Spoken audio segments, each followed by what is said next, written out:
어머니, 이 박스들이 뭐예요? 왜 집안이 이렇게 텅 비어 있어요? 이사 가려고 짐 쌌지. 어머니, 무슨 말씀하시는 거예요? 우리가 여행 간 사이에 갑자기 무슨 말씀이세요? 무슨 말씀이라니? 내가 이 집 팔았어. 뭐라고요? 집을 팔았다고요? 어머니, 저희 어떻게 하라고요? 알아서 하거라. 그동안 나한테 한 것처럼. 여러분, 제가 이런 선택을 하게 된 이유가 궁금하시죠? 그런데 이야기 시작하기 전에 혹시 구독과 좋아요 눌러주셨나요? 여러분의 작은 관심 하나하나가 제게는 정말 큰 힘이 되거든요. 제 이름은 김민준입니다. 올해 43, 중견 건설회사에서 부장으로 일하고 있어요. 아내 수진, 고등학생 아들 준호와 중학생, 딸 은수와 함께 서울 분당의 아파트에서 평범하지만 행복한 삶을 살고 있었습니다. 적어도 그날까지는 말이에요. 평소와 다름없던 가을, 어느 일요일 가족과 함께 부산에 계신 어머니를 뵈러 내려갔습니다. 사실 어머니께는 한 달 전 미리 말씀드린 터였어요. 어머니, 추석 연휴에 내려갈게요. 아이들 학교 일정 때문에 조금 늦을 수 있지만요. 어머니는 그때 기뻐하셨죠. 그래, 얼른 와라. 준호 좋아하는 갈치조림도 해놓고 은수 위에 전도 부쳐놓을게. 그런데 막상 도착한 집은 텅 비어 있었습니다. 현관문 비밀번호를 누르고 들어갔는데 거실에는 커다란 박스들만 가득했어요. 평생 정성스럽게 모아두신 어머니의 물건들이 모두 박스 안에 담겨 있었습니다. 그 순간 뒤통수를 얻어맞은 것 같았어요. 어머니, 제가 큰 소리로 불렀을 때 안방에서 나오신 어머니의 표정은 예상과 달랐습니다. 놀란 기색도 반가운 기색도 없었어요.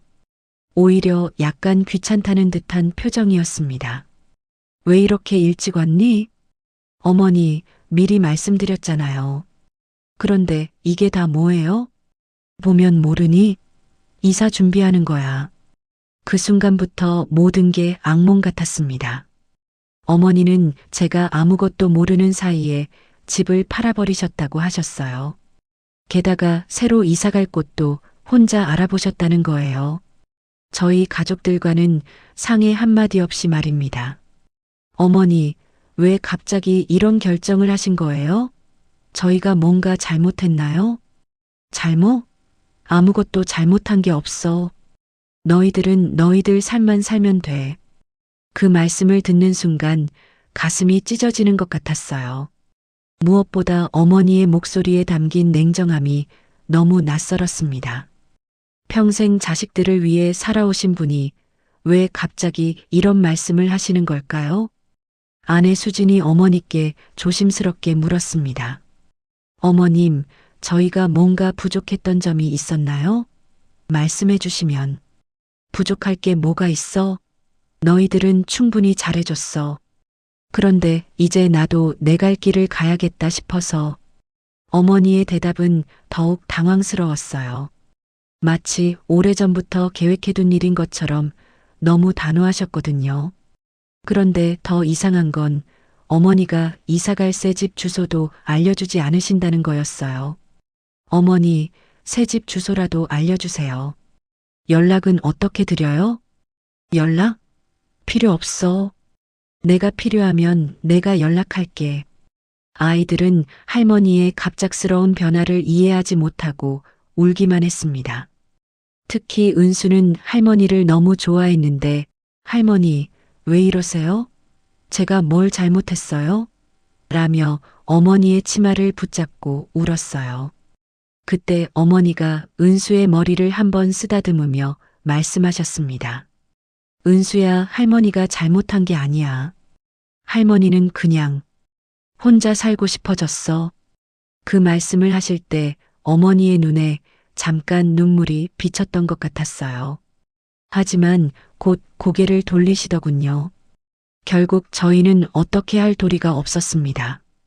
어머니는 이미 이사업체까지 예약해 두셨고 새 집에 가실 준비를 모두 마치신 상태였거든요. 저희가 할 수 있는 건 그저 지켜보는 것뿐이었어요. 그날 밤 숙소에서 가족회의를 했습니다. 수지는 계속 자책했어요. 내가 어머님께 더 잘해드렸어야 했는데. 하지만 정작 제 마음에는 다른 생각이 들었습니다. 어머니가 왜 갑자기 이러시는 걸까? 뭔가 숨기시는 게 있는 건 아닐까? 이튿날 아침 어머니가 정말로 떠나시는 모습을 지켜봤습니다. 이사차에 짐을 실으시면서도 끝까지 새 주소는 알려주지 않으셨어요. 마지막에 제 손을 한번 꽉 잡으시더니 이런 말씀을 하셨습니다. 민준아, 내가 지금 이해 못해도 괜찮다. 언젠가는 알게 될 거야. 그때까지는 내 가족만 잘 챙기거라. 그리고 돌아서서 차에 올라타신 어머니의 뒷모습이 마지막이었습니다. 그 순간 저는 어머니가 무언가 큰 비밀을 품고 계신다는 확신이 들었어요. 그리고 그 비밀이 무엇인지 반드시 알아내야겠다고 다짐했습니다. 서울로 돌아오는 길, 차 안은 내내 조용했습니다. 아이들은 할머니 생각에 슬퍼했고 아내는 걱정에 잠겨 있었어요. 저만 혼자 어머니의 마지막 말씀을 되새기고 있었습니다. 언젠가는 알게 될 거야. 과연 어머니는 무엇을 숨기고 계신 걸까요? 그리고 왜 갑자기 저희를 떠나려고 하신 걸까요? 그날부터 저의 진짜 이야기가 시작되었습니다. 어머니가 떠나신 지 일주일이 지났습니다. 그동안 저는 어머니와 연락을 시도해봤지만 전화는 받지 않으셨어요. 문자 메시지도 익십만 하실 뿐이었습니다. 마치 정말로 저희와의 연결고리를 모두 끊어버리려는 것 같았어요. 그러던 어느 날 예상치 못한 전화가 걸려왔습니다. 부산에서 부동산 중개업을 하시는 이웃 아저씨였어요. 민준이냐? 너희 어머니 댁에 뭔가 놓고 간 물건이 있는 것 같다. 무슨 물건이요? 청소하다가 장롱 뒤에서 작은 상자 하나가 나왔어. 혹시 중요한 건지 모르겠는데 한번 와서 확인해 볼래? 마음이 급해진 저는 그 주말에 혼자 부산으로 내려갔습니다. 아내에게는 어머니가 놓고 가신 물건 때문에 잠깐 다녀올게라고만 말했어요. 사실 마음 한편으로는 어머니의 행방에 대한 단서라도 찾을 수 있을까 하는 기대가 있었거든요. 빈집에 도착했을 때의 기분은 말로 표현하기 어려웠습니다. 평생 어머니의 온기로 가득했던 공간이 이제는 너무 차갑고 을씨년스러웠어요. 이웃 아저씨가 건네주신 상자를 받아들고 보니 생각보다 무거웠습니다. 언제부터 여기 있었던 것 같아요? 글쎄, 장롱이 오래된 거라 아마 몇 년은 된 것 같던데. 너희 어머니가 일부러 숨겨둔 건지도 모르겠어. 집으로 돌아와서 상자를 열어봤을 때 제 손이 떨렸습니다. 안에는 어머니의 오래된 일기장들이 들어 있었어요. 가장 오래된 것은 제가 태어나기 전부터, 가장 최근 것은 불과 2달 전까지의 기록이었습니다. 첫 페이지를 넘기는 순간 어머니의 정성스러운 글씨가 눈에 들어왔어요. 하지만 그 내용은 제가 알고 있던 어머니의 모습과는 전혀 달랐습니다. 1985년 3월 15일 민준이가 태어났다. 하지만 기쁘기보다는 걱정이 앞선다. 아이 아버지는 여전히 술만 마시고 나는 홀로 아이를 키워야 한다. 과연 내가 이 아이를 제대로 키울 수 있을까? 충격이었습니다. 제 기억 속의 아버지는 자상하고 책임감 있는 분이셨거든요. 어머니도 항상 아버지는 가족을 위해 정말 열심히 사셨어라고 말씀하셨는데 일기장의 내용은 정반대였어요. 더 읽어내려가니 더욱 놀라운 내용들이 나왔습니다. 1990년 12월 3일, 오늘 또 그이가 술을 마시고 와서 행패를 부렸다. 민준이가 무서워서 제 방에서 나오지 못했다. 나는 언제까지 이런 생활을 참아야 하는 걸까? 1995년 8월 20일 그이가 회사에서 잘렸다고 한다. 술버릇 때문에 더 이상 참을 수 없다고 하더라. 이제 생활비는 모두 내가 벌어야 한다. 민준이에게는 절대 아버지의 이런 모습을 보여주고 싶지 않다. 일기를 읽을수록 가슴이 아팠습니다. 어머니는 평생 저를 위해 아버지의 문제를 숨기고 계셨던 거예요. 제가 아버지를 존경하며 잘할 수 있도록 온갖 고생을 혼자 감당하셨던 겁니다. 그런데 더 충격적인 내용이 뒤에 나왔어요. 2010년 6월 10일 오늘 병원에서 검사 결과를 받았다. 치매 초기 진단이라고 한다. 민준이에게는 아직 말할 수 없다. 그 아이가 걱정할까봐 혼자서라도 이겨내야 한다. 손이 덜덜 떨렸습니다. 어머니가 치매 진단을 받으신 게 벌써 13년 전이라니요. 그동안 저희는 전혀 눈치채지 못했는데 어머니는 혼자서 이 모든 걸 감당하고 계셨던 거예요. 계속 읽어보니 어머니의 병세가 점점 악화되는 과정이 적혀 있었습니다. 2018년 4월 25일 요즘 자꾸 깜빡하는 일이 많아진다. 어제는 민준이 이름도 한순간 기억이 안 났다. 정말 무서웠다. 이런 내 모습을 가족들이 본다면 얼마나 걱정할까? 2020년 11월 8일 오늘은 가습을 끄는 것을 깜빡했다. 다행히 큰 사고는 없었지만 이제 정말 위험한 수준인 것 같다. 민준이네 가족에게 피해를 줄 수는 없다. 그리고 마지막 페이지에 도달했을 때 저는 목이 메어서 더 이상 읽을 수 없었어요. 2023년 9월 1일 결정했다. 민준이가 추석에 오기 전에 모든 걸 정리하고 떠나야겠다. 요양원의 자리도 알아봤다. 아이들이 나 때문에 힘들어하는 모습은 더 이상 볼 수 없다. 내가 기억을 잃기 전에 내 스스로 선택하고 싶다. 그제서야 모든 퍼즐이 맞춰졌습니다. 어머니의 갑작스러운 이사, 주소를 알려주지 않으신 이유, 그리고 마지막에 하신 말씀까지 모든 게 저희를 보호하기 위한 어머니의 마지막 선택이었던 거예요. 어머니는 치매가 진행되어 저희에게 부담이 되는 것을 원하지 않으셨던 겁니다. 그래서 자신이 정신이 온전할 때 스스로 떠나시기로 결정하신 거였어요. 일기장을 덮고 한참을 울었습니다. 어머니가 평생 저를 위해 감당해 주신 것들, 그리고 마지막까지도 저희를 걱정하시는 마음, 모든 게 가슴을 찢어 놓았어요. 그날 밤 아내에게 모든 진실을 털어놓았습니다. 수진도 충격을 받았지만 동시에 어머니를 찾아뵈야 한다는 의견에 동의했어요.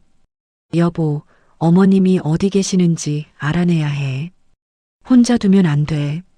그런데 어떻게 찾지? 어머니가 주소도 안 알려주셨는데. 하지만 포기할 수는 없었습니다. 일기장 마지막에 요양원이라는 단어가 나왔으니까 부산 지역의 요양원들을 하나씩 찾아보기로 했어요. 다음 날부터 저는 회사 일과 병행하면서 부산의 모든 요양원에 전화를 걸기 시작했습니다. 김영숙이라는 분이 입원해 계신가요? 라고 물어보는 것부터 시작해서요.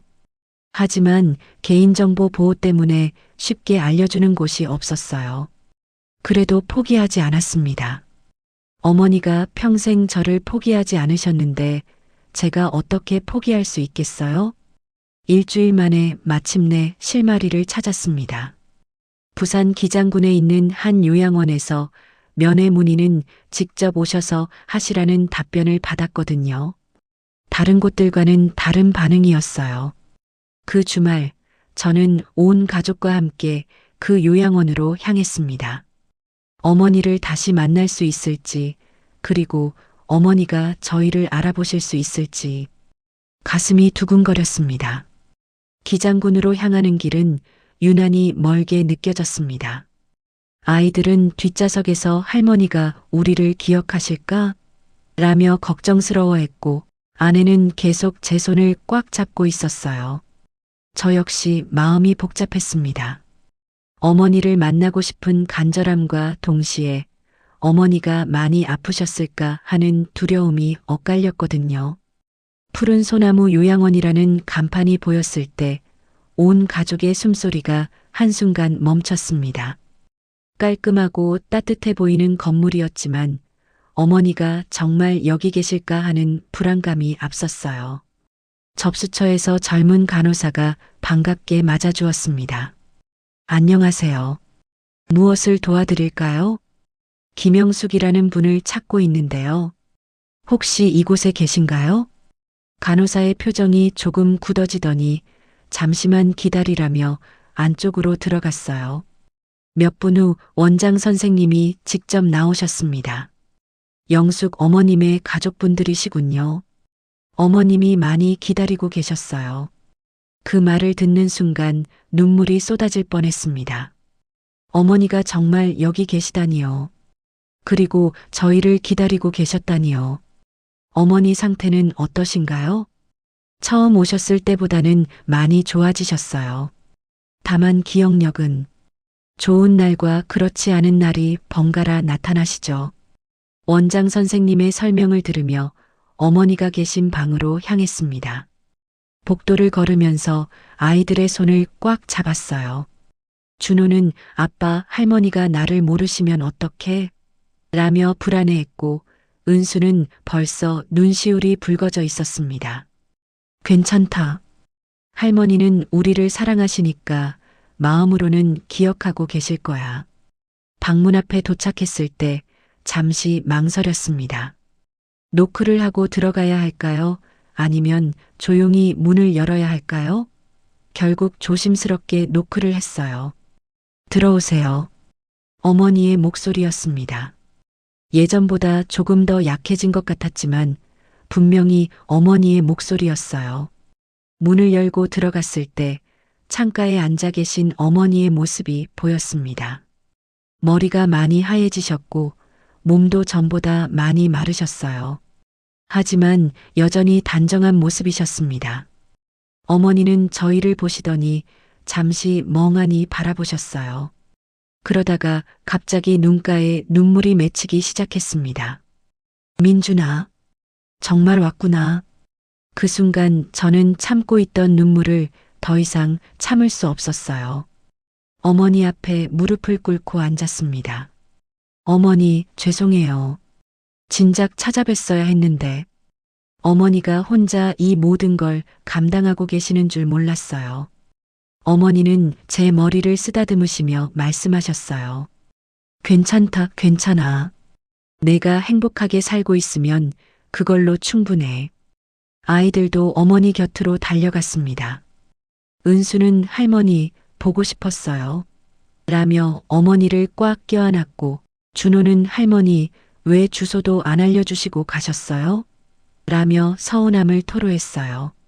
어머니는 아이들을 번갈아 안아주시며 말씀하셨습니다. 할머니가 미안하다. 그런데 은수야, 키가 많이 컸네. 그리고 준호야, 목소리가 변했구나. 완전히 어른 목소리 같아. 놀라웠습니다. 어머니가 아이들의 변화를 정확히 기억하고 계시는 거예요. 치매가 있으시다지만 가족에 대한 기억은 여전히 선명하신 것 같았어요. 원장 선생님이 나중에 설명해 주시길 어머니는 가족에 대한 이야기를 할 때만큼은 항상 또렷하시다고 하더군요. 특히 저와 아이들 이름을 부르실 때는 전혀 다른 사람처럼 생기가 도신다고 하셨어요. 어머님은 여기 오신 첫날부터 아들이 곧 날 찾을 거야 라고 말씀하셨어요. 다른 어르신들은 가족이 안 온다고 서운해 하시는데 어머님만은 늘 확신에 차 계셨죠. 그날 오후 내내 어머니와 시간을 보냈습니다. 어머니는 아이들에게 옛날 이야기도 해주시고 요양원에서 만든 작은 인형도 선물로 주셨어요. 손재주가 좋으셨던 어머니답게 요양원에서도 여러 가지 만들기 활동에 적극적으로 참여하고 계셨더군요. 할머니, 여기서 외롭지 않으세요? 은수가 물었습니다. 외롭긴 하지. 하지만 여기 계신 분들도 다들 좋으시고 선생님들도 친절하셔. 그리고 무엇보다 어머니가 잠시 말을 멈추시더니 계속하셨어요. 너희들이 걱정 없이 살았으면 해서 여기 온 거야. 할머니가 집에서 혼자 있으면 너희들이 계속 걱정할 테니까. 그 말씀을 들으니 가슴이 아렸습니다. 마지막까지도 자식들을 걱정하시는 어머니의 마음이 느껴졌거든요. 저녁 식사 시간이 되자 요양원 식당에서 함께 식사를 했습니다. 어머니는 다른 어르신들께 저희를 자랑스럽게 소개해 주셨어요. 이게 내 아들이야. 건설회사에서 부장으로 일한다고. 그리고 이게 며느리, 참 착하지? 손자, 손녀도 이렇게 예쁘고.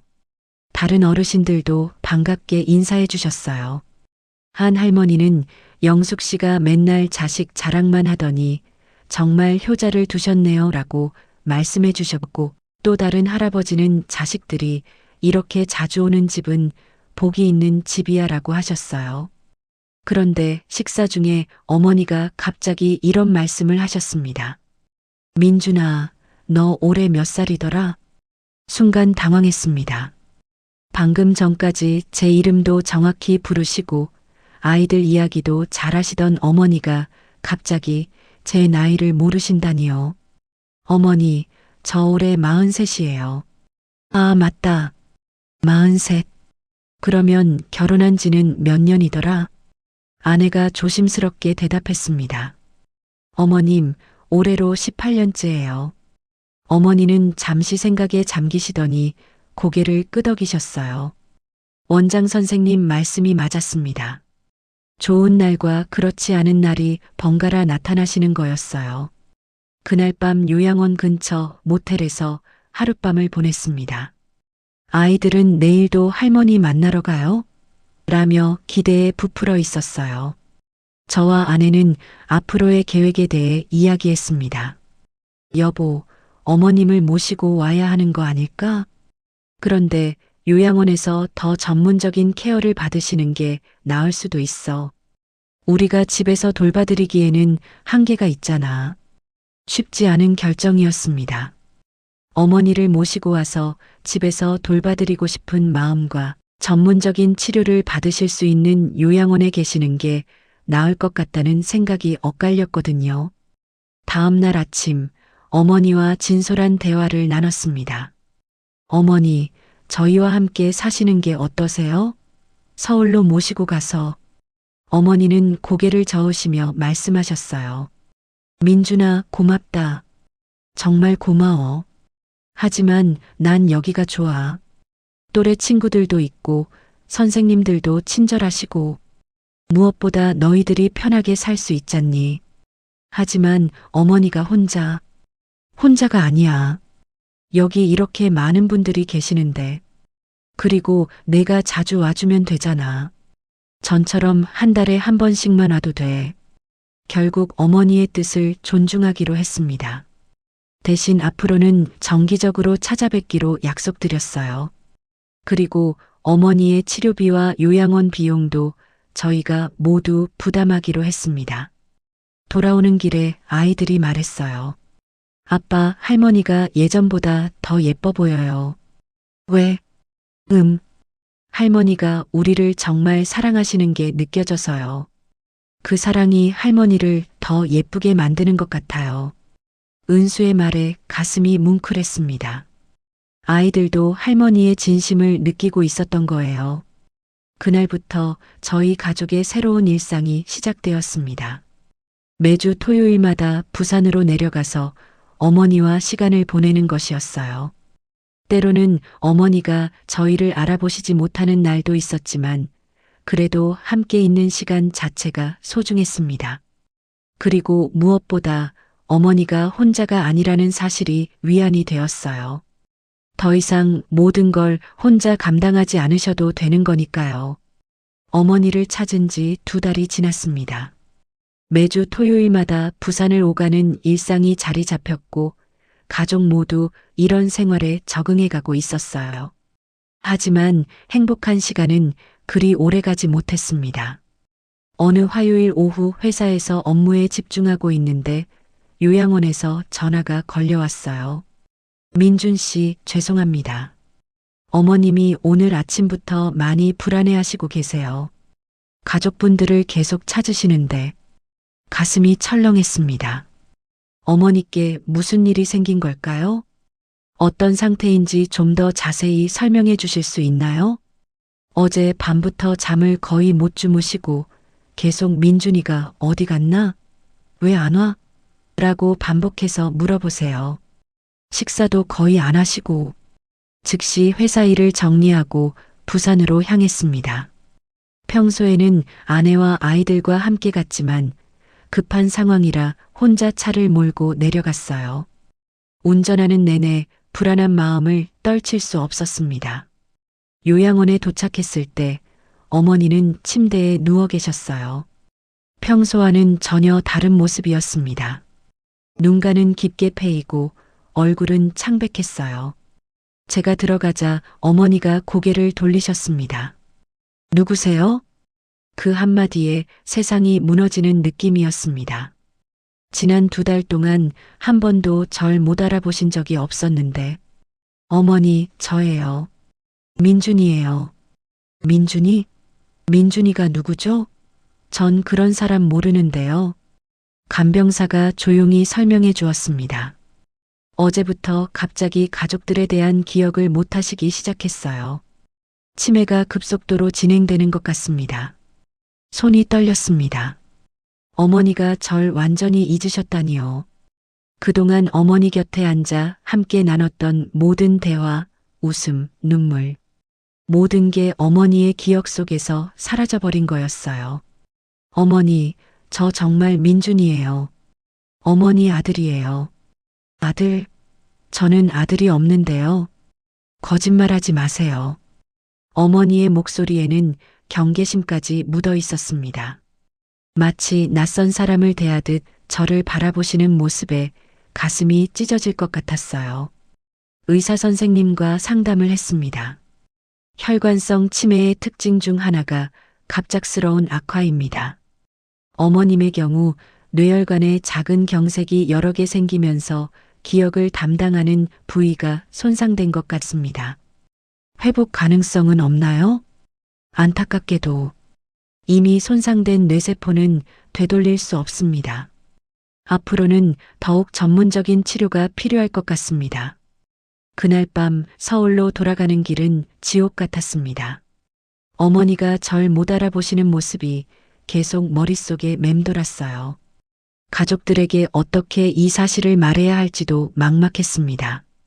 집에 도착했을 때 아내와 아이들이 현관에서 기다리고 있었어요. 여보, 어머님은 괜찮으세요?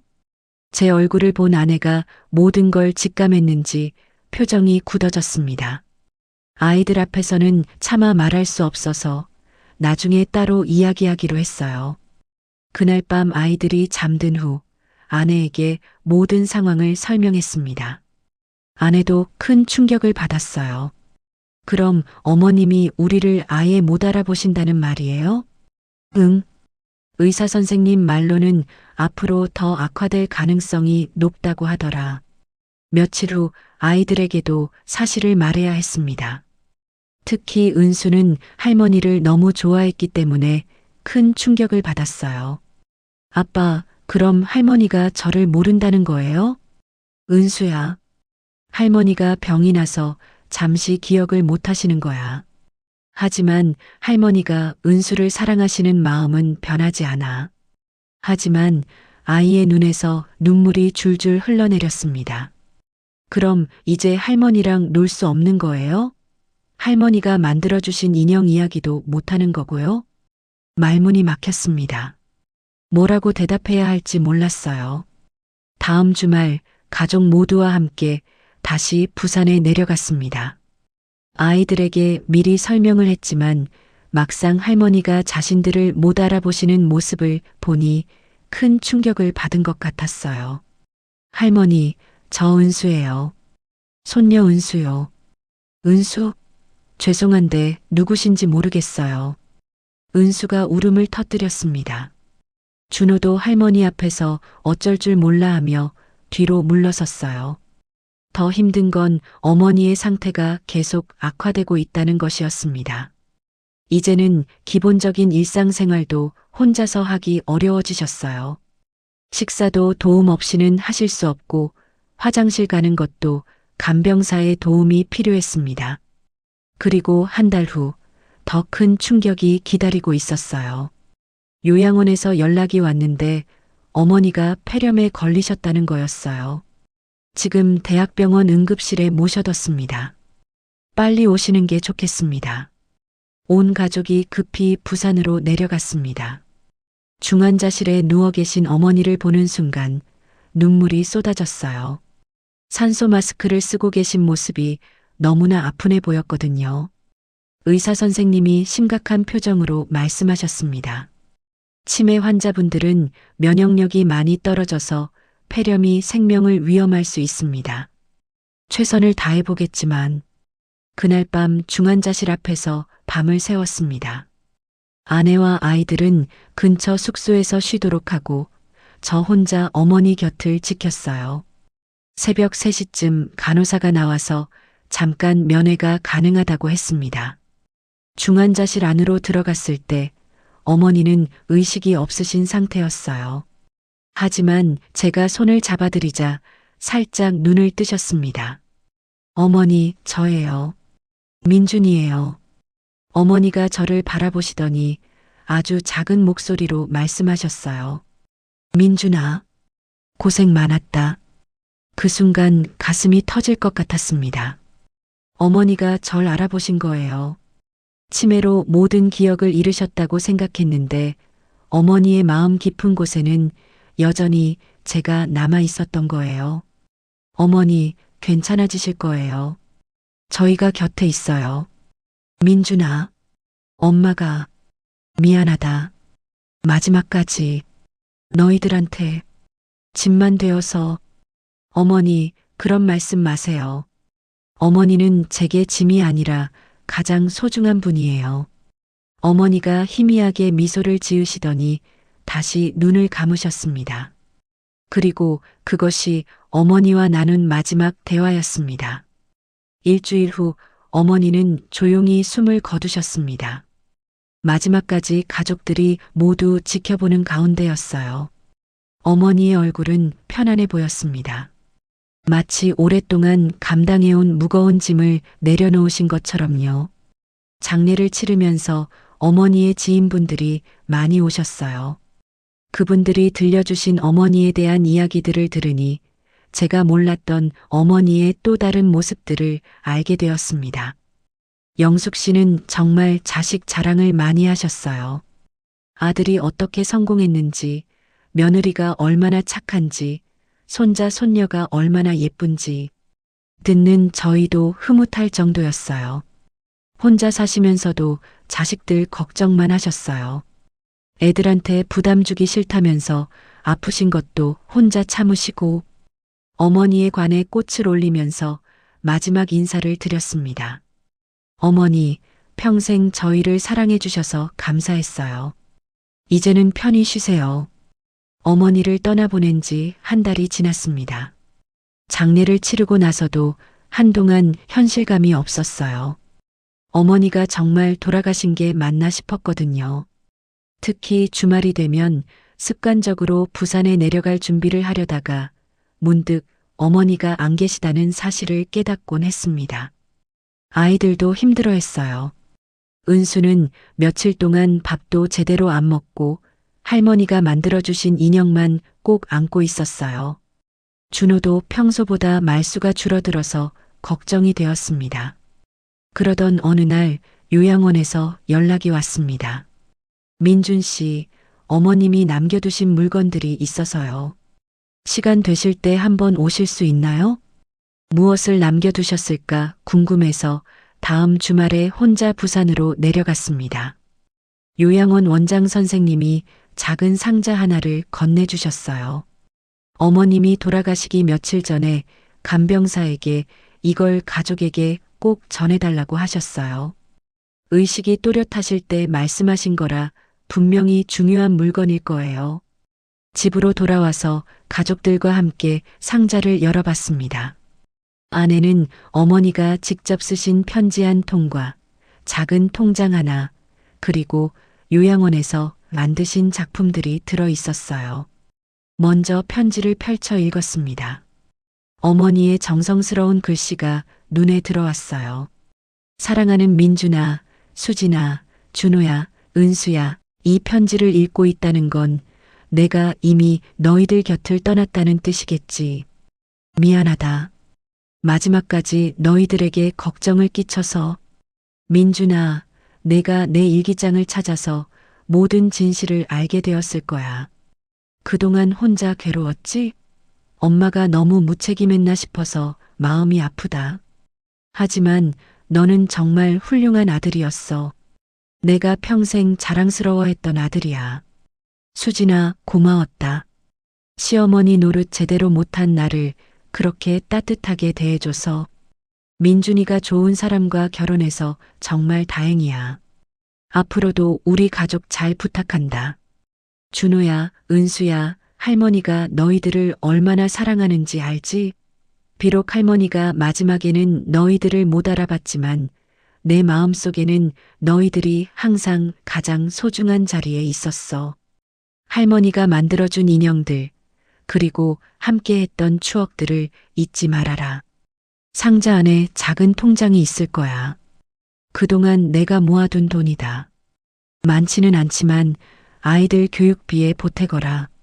그리고 요양원에서 만든 작품들도 있는데 이건 너희들을 생각하며 하나하나 정성스럽게 만든 거야. 마지막으로 부탁이 있다. 서로 사랑하며 살아라. 가족이 가장 소중한 거야. 내가 너희들 곁에 없어도 내 사랑은 영원히 너희들과 함께 할 거야. 사랑한다. 내 사랑하는 가족들아. 마이너스 엄마 할머니 드림. 편지를 다 읽고 나니 온 가족이 울고 있었습니다. 어머니의 마지막 사랑이 그 편지에 고스란히 담겨 있었거든요.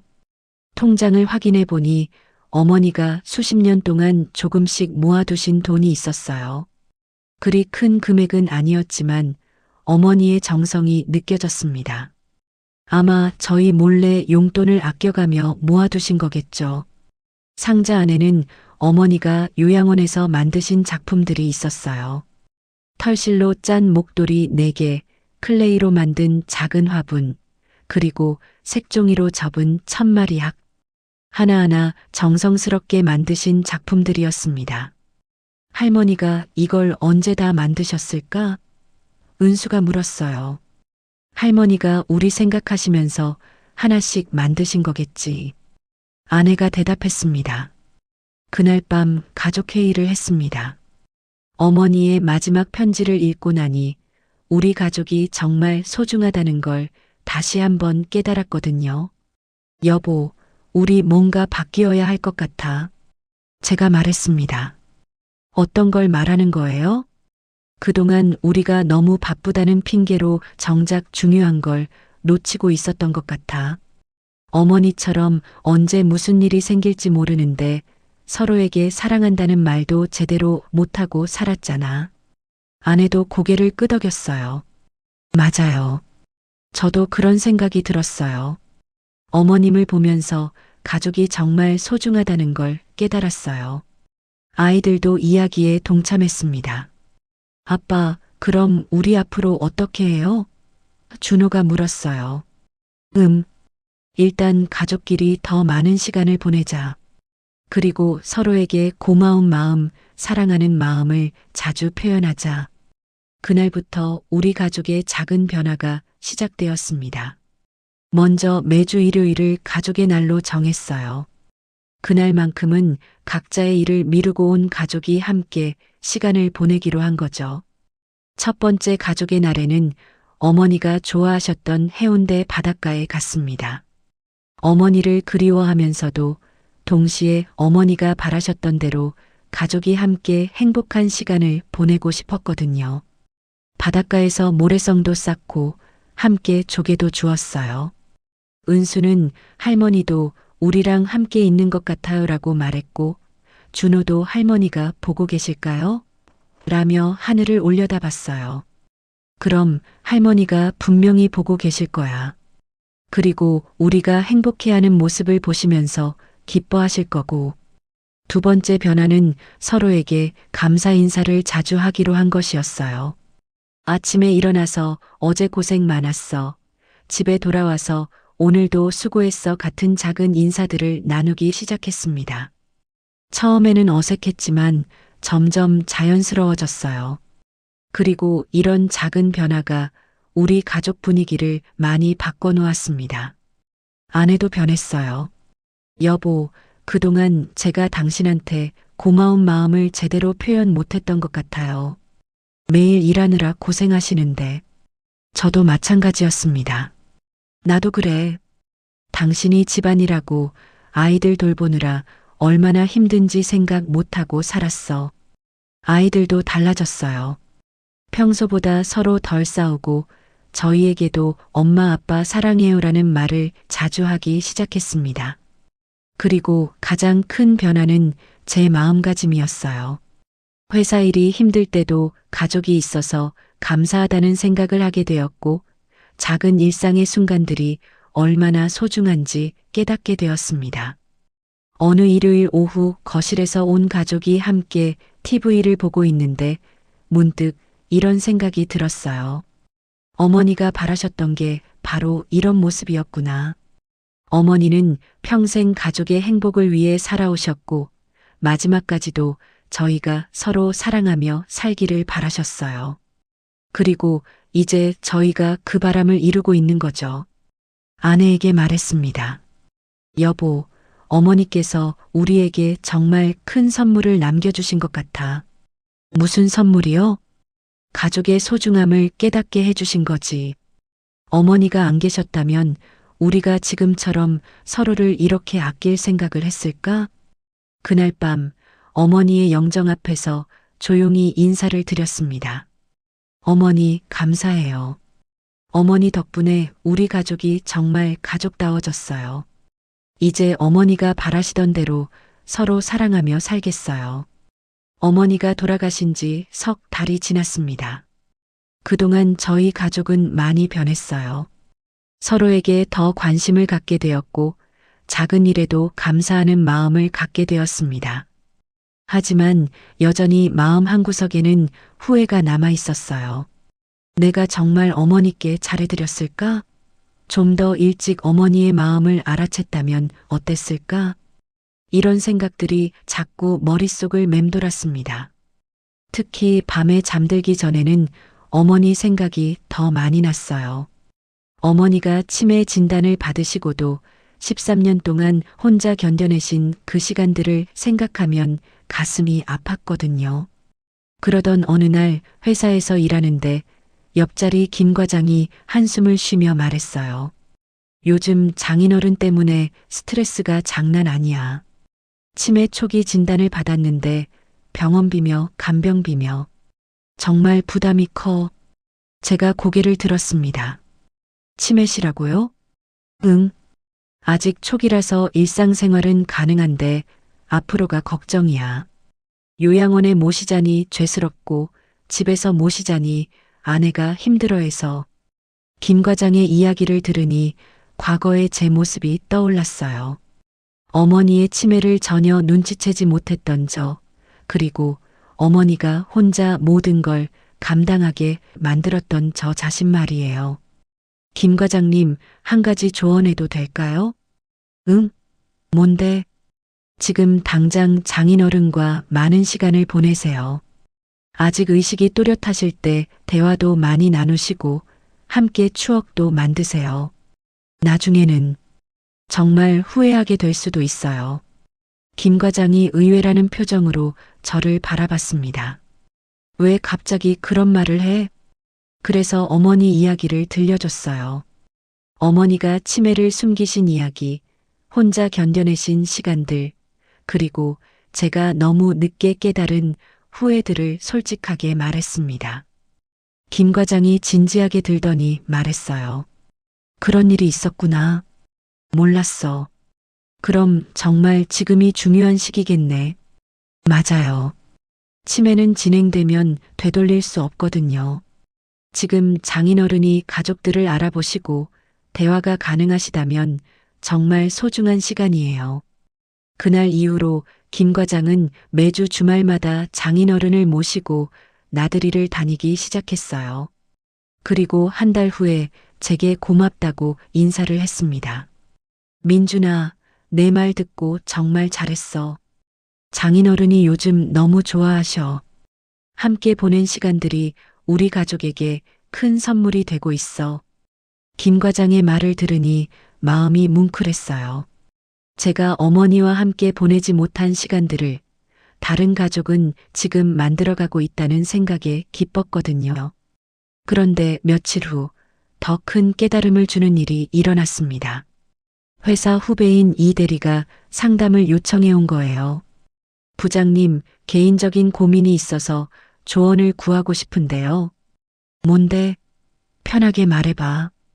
어머니가 혼자 사시는데 요즘 자꾸 깜빡하시는 일이 많아져서요.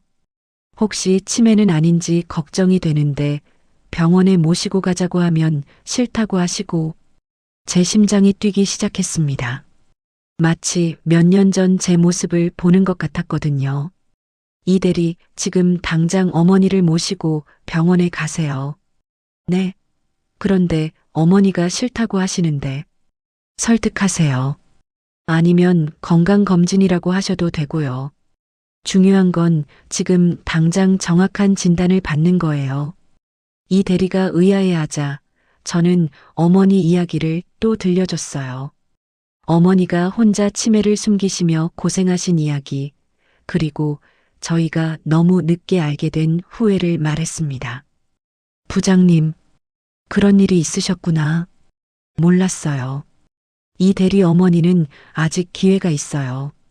지금이라도 빨리 치료받으시면 진행을 늦출 수 있거든요. 제발 미루지 마세요. 이 대리는 그날 바로 어머니를 모시고 병원에 갔어요.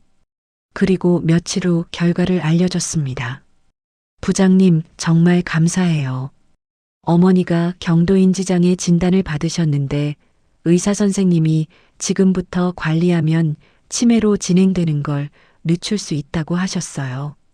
그 말을 들으니 정말 다행이었어요. 적어도 한 가족은 제가 겪었던 후회를 겪지 않게 된 거니까요. 이런 일들이 계속 생기면서 저는 어떤 깨달음을 얻었습니다. 어머니가 돌아가신 게 끝이 아니라 오히려 새로운 시작일 수도 있다는 생각이 들었거든요. 그래서 결심했습니다. 제 경험을 더 많은 사람들과 나누고 싶다고요. 혹시 저처럼 부모님의 치매를 모르고 있는 분들이 있다면 미리 준비할 수 있도록 도움을 주고 싶었어요. 먼저 동네 주민센터에 연락했습니다. 혹시 치매 관련 강의나 상담을 할 수 있는 기회가 있을까요? 제가 직접 경험한 이야기를 나누고 싶어서요. 주민센터에서는 흔쾌히 기회를 만들어주겠다고 했어요. 그리고 한 달 후 제 첫 번째 강의가 열렸습니다. 강의실에는 50대에서 70대까지 다양한 연령의 분들이 오셨어요. 다들 부모님이나 배우자의 치매를 걱정하고 계신 분들이었죠. 안녕하세요. 저는 평범한 회사원 김민준입니다. 오늘 제가 여러분께 말씀드리고 싶은 건 치매에 대한 전문적인 의학 지식이 아니라 제가 직접 겪은 경험담입니다. 어머니의 이야기를 차근차근 들려드렸어요. 어머니가 13년 동안 치매를 숨기신 이야기, 저희가 전혀 눈치채지 못한 이야기, 그리고 너무 늦게 알게 된 후회까지.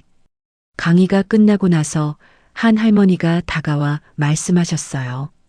젊은이 고마워요. 사실 저도 요즘 깜빡하는 게 많아져서 걱정이었는데 오늘 이야기 듣고 용기가 났어요. 내일 병원에 가봐야겠어요. 또 다른 분은 우리 남편이 요즘 이상한데 계속 괜찮다고 하거든요. 오늘 이야기 듣고 보니 억지로라도 병원에 모시고 가야겠어요 라고 하셨어요. 그날 강의를 마치고 집에 돌아오는 길에 마음이 한결 가벼워진 것을 느꼈습니다. 어머니에 대한 후회와 죄책감이 조금씩 사라지고 대신 뿌듯함이 자리 잡고 있었어요. 집에 도착해서 아내에게 말했습니다. 여보, 오늘 정말 보람 있었어. 내 이야기를 듣고 도움을 받으신 분들이 많았어. 다행이에요. 여보가 요즘 많이 밝아진 것 같아요. 어머니가 돌아가시고 나서 계속 후회만 했는데 이제야 어머니가 저에게 남겨주신 진짜 의미를 알 것 같아. 그날 밤 어머니 영정 앞에 앉아서 조용히 말씀드렸습니다. 어머니, 이제 알겠어요. 어머니가 저에게 남겨주신 건 후회가 아니라 사명이었군요. 어머니처럼 혼자 고생하는 분들이 없도록 제가 할 수 있는 일을 하겠어요. 그 순간 바람이 불어와 촛불이 한번 흔들렸습니다. 마치 어머니가 대답해 주시는 것 같았어요. 어머니가 돌아가신 지 1년이 지났습니다. 그동안 저는 치매 관련 강의를 꾸준히 해왔어요. 주민센터에서 시작해서 이제는 여러 지역의 복지관과 병원에서도 초청을 받게 되었습니다. 하지만 여전히 마음 한구석에는 어머니에 대한 그리움과 해결되지 않은 무언가가 남아 있었어. 그러던 어느 날 특별한 강의 요청이 들어왔습니다. 부산에 있는 한 요양원에서 연락이 온 거였어요. 놀랍게도 그곳은 어머니가 마지막에 계셨던 바로 그 푸른 소나무 요양원이었습니다. 민준 씨, 저희 요양원에 계신 어르신들과 가족분들을 위한 특별 강연을 부탁드리고 싶어서요. 어머님 이야기를 들은 원장님께서 꼭 한번 오셨으면 좋겠다고 하시더라고요. 가슴이 뜨겁게 뛰었습니다. 어머니가 마지막 시간을 보내신 그곳에서 강의를 한다는 것이 운명 같았거든요. 강의 날 온 가족이 함께 부산으로 향했습니다. 요양원에 도착했을 때 원장 선생님이 반갑게 맞아주셨어요. 어머님이 정말 자랑스러워 하실 거예요. 아드님이 이렇게 훌륭한 일을 하고 계시다는 걸요. 강의실에는 요양원에 계신 어르신들과 그 가족분들이 가득했어요. 어머니가 앉아 계셨을 자리들을 바라보니 목이 메어왔습니다. 안녕하세요. 저는 이곳에서 마지막 시간을 보내신 김영숙 어머니의 아들 김민준입니다. 그 순간 한 할머니가 손을 들어주셨어요. 아, 영숙이 아들. 영숙이가 맨날 자랑하던 그 아들이구나. 다른 어르신들도 반가워해 주시며 말씀하셨어요. 영숙이는 참 좋은 사람이었어. 치매가 있어도 가족 이야기만 나오면 눈이 반짝였지. 우리가 힘들 때마다 영숙이가 위로해줬어. 우리 자식들이 사랑하는 마음은 변하지 않는다고 늘 말했지. 어르신들의 말씀을 들으니 어머니의 마지막 모습이 생생하게 떠올랐어요. 치매로 많은 걸 잊으셨어도 가족에 대한 사랑만큼은 끝까지 간직하고 계셨던 거군요. 한 중년 남성이 질문했습니다. 저도 아버지가 치매로 이곳에 계신데요. 집에서 모시지 못하는 죄책감이 너무 커서 괴롭습니다. 저도 똑같은 마음이었어요. 하지만 이제는 알겠습니다. 진짜 효도는 부모님을 어디에 모시느냐가 아니라 얼마나 진심으로 사랑하느냐예요. 한 여성이 눈물을 훔치며 말했어요. 어머니가 요즘 저를 못 알아보실 때가 있어서 너무 슬퍼요. 어머님이 따님을 못 알아보신다고 사랑이 사라지는 건 아니에요. 지금 이 순간 곁에 있어주는 것 자체가 가장 큰 사랑입니다. 강의 중간에 한 할머니가 조용히 다가와 말씀하셨어요. 민준아, 내 어머니가 돌아가시기 전에 나한테 말했어. 내 아들이 나 때문에 고생할까봐 걱정이다. 그 아이가 죄책감 갖지 않았으면 좋겠다고. 그 순간 눈물이 쏟아질 뻔했습니다. 어머니는 마지막까지도 제 마음을 걱정하고 계셨던 거군요. 강의가 끝나고 원장 선생님이 저를 어머니가 계셨던 방으로 안내해 주셨어요. 창가에 서서 어머니가 바라보셨을 풍경을 바라봤습니다. 그때 은수가 제 옆에 와서 말했어요. 아빠, 할머니가 여기서 우리를 기다리고 계신 것 같아요. 그날 밤 가족들과 이야기를 나눴습니다. 오늘 정말 많은 걸 깨달았어. 효도라는 게 거창한 게 아니라 그냥 진심으로 사랑하는 거였구나. 아내가 제 손을 잡으며 말했어요. 여보는 충분히 어머님께 잘했어요. 지금도 어머님 뜻을 이어서 좋은 일 하고 있잖아요. 그 순간 가슴속 깊은 곳에서 무언가가 풀리는 느낌이 들었어요. 그동안의 죄책감과 후회가 사라지고 대신 감사함이 자리 잡고 있었습니다. 다음날 요양원을 떠나기 전 어머니 친구분들께 마지막 인사를 드렸어요. 어르신들, 제 어머니가 여기서 외롭지 않게 해주셔서 감사했어요. 외로울 게 뭐가 있어. 영숙이는 늘 행복해했어. 자식들이 이렇게 사랑해주는데 무엇이 부족하겠어? 차를 타고 부산을 떠나면서 저는 완전히 새로운 사람이 된 기분이었어요. 더 이상 과거에 매여 있지 않고 앞으로의 삶에 집중할 수 있을 것 같았거든요. 어머니가 돌아가신 지 2년이 지났습니다. 시간이 흐르면서 저는 완전히 다른 사람이 되었어요. 예전처럼 후회와 죄책감에 시달리는 대신 어머니가 남겨주신 사랑을 다른 사람들과 나누는 일에 보람을 느끼며 살고 있습니다. 요즘 저에게는 새로운 일상이 있어요. 주중에는 회사에서 일하고 주말에는 전국 각지에서 치매 가족을 위한 강의를 합니다. 지금까지 강의를 들으신 분들이 1000명이 넘어요. 그분들 중 많은 분이 제 이야기를 듣고 용기를 내서 가족의 치매를 조기에 발견하고 치료받게 되었다는 소식을 전해주실 때마다 가슴이 뿌듯합니다. 특히 기억에 남는 분이 있어요. 서울에서 강의했을 때 만난 박정희라는 할머니였어요. 75살의 할머니는 제 강의를 듣고 눈물을 많이 흘리셨어요. 선생님, 저도 요즘 깜빡하는 게 많아져서 걱정이에요. 그런데 자식들한테 말하면 걱정할까봐. 바로 제 어머니와 똑같은 고민을 하고 계시는 거였어요. 저는 할머니의 손을 꼭 잡고 말씀드렸습니다. 할머니, 자식들에게 말씀하세요. 혼자 끙끙 앓지 마시고요. 가족이 함께 이겨내는 게 가장 좋은 방법이에요. 할머니는 제 조언을 듣고 용기를 내서 자식들에게 솔직하게 말씀하셨대요.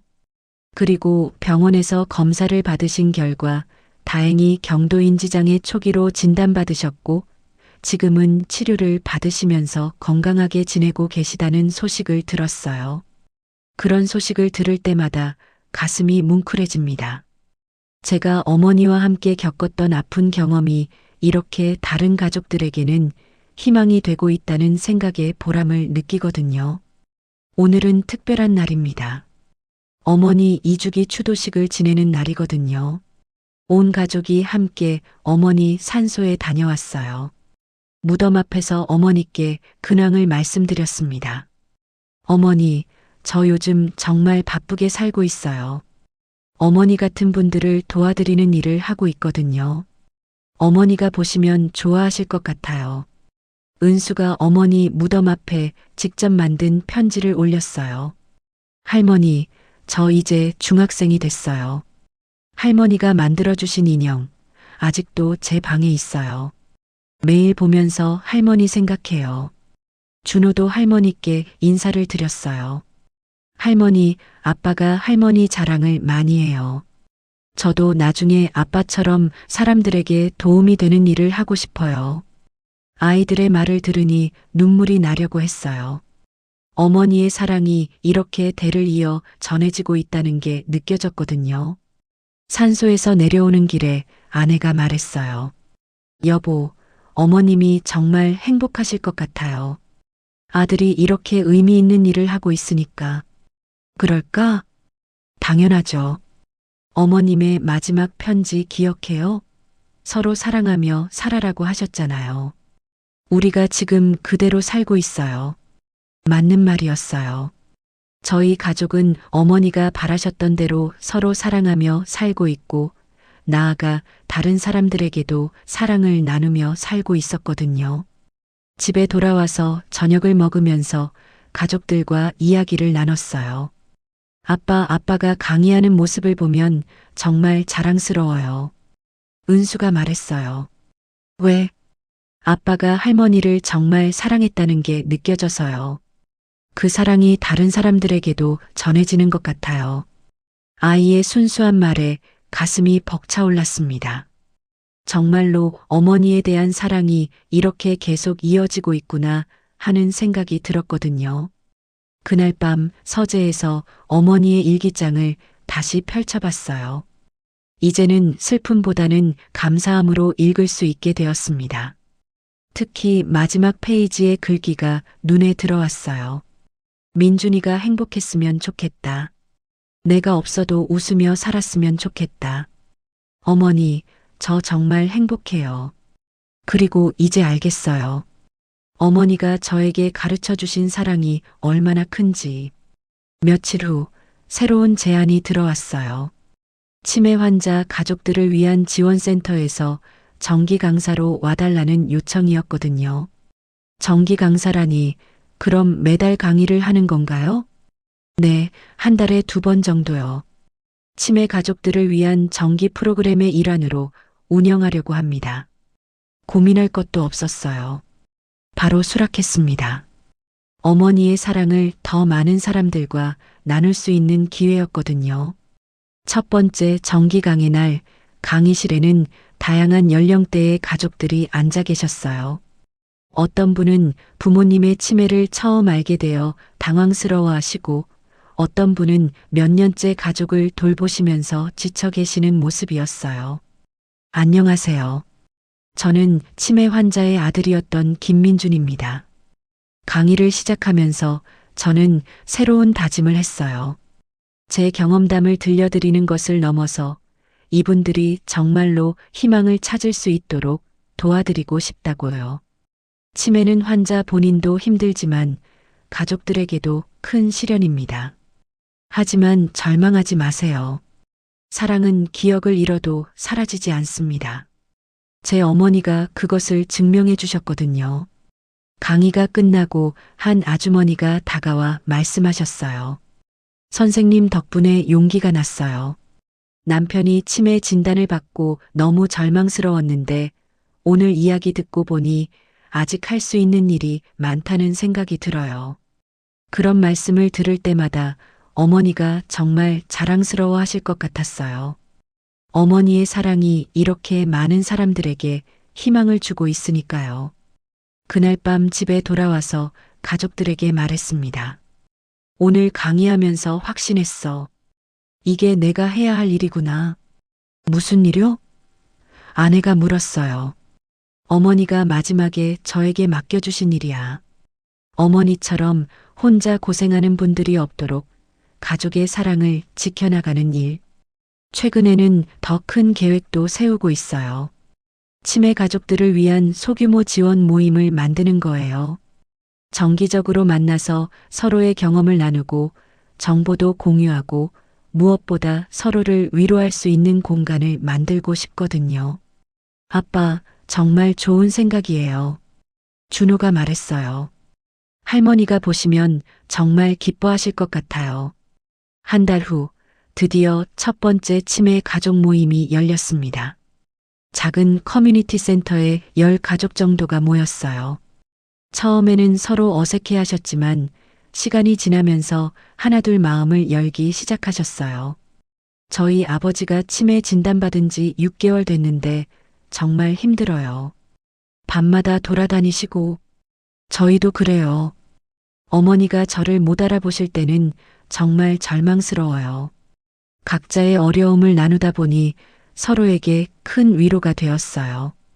그리고 경험이 많으신 분들이 초보자분들에게 조언도 해주시고 실질적인 정보도 공유하게 되었습니다. 모임이 끝나고 한 아주머니가 저에게 말씀하셨어요. 선생님, 오늘 정말 위로가 많이 됐어요. 혼자가 아니라는 걸 알게 됐어요. 그런 말씀을 들을 때마다 어머니가 옆에서 미소 지으며 보고 계시는 것 같았어요. 어느 일요일 오후 온 가족이 거실에 둘러앉아 TV를 보고 있는데 문득 이런 생각이 들었어요. 어머니가 바라셨던 게 바로 이런 모습이었구나. 어머니는 평생 가족의 행복을 위해 살아오셨고, 마지막까지도 저희가 서로 사랑하며 살기를 바라셨어요. 그리고 이제 저희가 그 바람을 이루고 있는 거죠. 아내에게 말했습니다. 여보, 어머니께서 우리에게 정말 큰 선물을 남겨주신 것 같아. 무슨 선물이요? 가족의 소중함을 깨닫게 해주신 거지. 그리고 그 소중함을 다른 사람들과 나누는 방법까지 가르쳐 주셨어. 그날 밤 서재에서 책상에 앉아 편지를 한 통 썼어요. 어머니께 드리는 편지였습니다. 사랑하는 어머니께, 어머니가 돌아가신 지 2년이 지났습니다. 처음에는 정말 힘들었어요. 어머니를 제대로 돌봐드리지 못했다는 죄책감과 후회로 매일 밤 잠들지 못했거든요. 하지만 이제는 알겠습니다. 어머니가 저에게 남겨주신 건 죄책감이 아니라 사랑이었다는 걸요. 그 사랑으로 지금 많은 사람들을 도울 수 있게 되었어요. 어머니가 평생 숨기고 혼자 감당하셨던 그 고통이 헛되지 않았어요. 덕분에 저는 진정한 가족의 의미를 깨달았고, 다른 분들도 어머니처럼 혼자 고생하지 않도록 도울 수 있게 되었습니다. 수진이와 아이들도 많이 변했어요. 서로를 더 아끼고 사랑한다는 표현도 자주 해요. 어머니가 마지막 편지에서 바라셨던 대로 말이에요. 어머니, 이제는 죄송하다는 말 대신 감사하다는 말을 하고 싶어요. 저에게 이렇게 큰 사랑을 가르쳐 주셔서 감사해요. 그리고 그 사랑을 계속 이어갈 수 있게 해주셔서 감사해요. 어머니의 사랑은 끝나지 않았어요. 지금도 계속되고 있고 앞으로도 영원히 계속될 거예요. 사랑합니다, 어머니. 민준올림. 편지를 다 쓰고 나니 마음이 한결 가벼워졌어요. 그리고 창밖을 바라보니 별이 유독 밝게 빛나고 있었습니다. 마치 어머니가 잘했다, 아들아라고 말씀해 주시는 것 같았어요. 이제 저는 확신합니다. 어머니가 돌아가신 게 끝이 아니라 새로운 시작이었다는 것을. 어머니의 사랑은 제 안에서 살아 숨쉬고 있고, 그 사랑을 통해 더 많은 사람들에게 희망을 전할 수 있다는 것을 말이에요. 오늘도 제게 연락이 왔어요. 이번에는 제주도에서 강의 요청이 들어온 거예요. 벌써 1년치 강의 일정이 가득 차 있습니다. 정말 감사한 일이에요. 아내가 말했어요. 여보, 이제 정말 어머님의 아들다워졌어요. 무슨 말이야? 다른 사람들을 위해 자신을 내어주는 모습이 어머님을 쏙 빼닮았어요. 그 말을 들으니 가슴이 뭉클했어요. 어머니의 DNA가, 어머니의 사랑이 제 안에서 계속 살아있다는 걸 느꼈거든요. 창밖으로 보이는 별들을 바라보며 조용히 말했습니다. 어머니, 감사해요. 어머니가 가르쳐 주신 사랑으로 살아가겠어요. 그리고 그 사랑을 더 많은 사람들과 나누겠어요. 그 순간 바람이 불어와 커튼이 살랑 흔들렸어요. 마치 어머니가 대답해 주시는 것 같았습니다. 가족이란 혈연만이 아니라 서로를 지켜주고 받아들이는 마음이라는 것을 이제야 알게 되었습니다. 어머니의 사랑은 끝나지 않았습니다. 지금도 계속되고 있고 앞으로도 영원히 계속될 것입니다. 여러분, 혹시 비슷한 경험이 있으시거나 용기가 필요한 순간이 있으시다면 주저하지 말고 댓글로 이야기해 주세요. 우리 서로 응원해 주어요. 그리고 구독과 좋아요도 잊지 않으셨죠? 여러분의 작은 관심이 저처럼 용기가 필요한 누군가에게 큰 힘이 될 수 있어요. 혹시 비슷한 상황에 계신 분들이라면 우리 함께 용기를 내어 보아요. 인생은 정말 짧아요. 남을 위해서만 살기에는 말이에요. 진짜 중요한 건 내가 행복한지, 내가 원하는 삶을 살고 있는지예요. 하지만 무엇보다 중요한 건 우리 곁에 있는 소중한 사람들을 사랑하는 거예요. 그 사랑이 우리 인생을 가장 빛나게 만들어주니까요. 지금 이 순간이 여러분 인생의 새로운 시작점이 될 수 있어요. 오늘도 제 이야기를 끝까지 들어주셔서 고마워요. 여러분 모두 행복하세요. 그럼 다음 이야기에서 또 만나요. 안녕히 계세요.